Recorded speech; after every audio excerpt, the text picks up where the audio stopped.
We'll guide you through how to add a Stripe payment method to your account. If you find this helpful, consider subscribing and liking the video. First, open your web browser and go to the Stripe website. Log into your account with your credentials.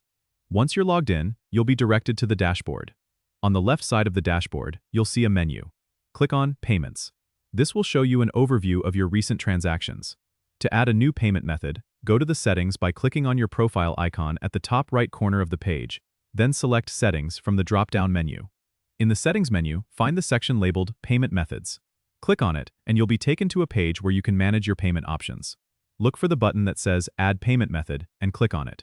A new form will appear where you can enter the details of the payment method you want to add.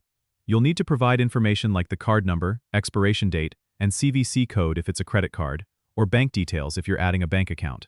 Make sure all the information is correct, then save the changes.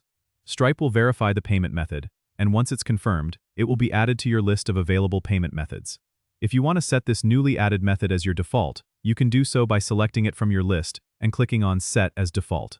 This ensures that future transactions will prioritize this method. And that's it. You've successfully added a new payment method to your Stripe account. Don't forget to subscribe and comment if this helped you out.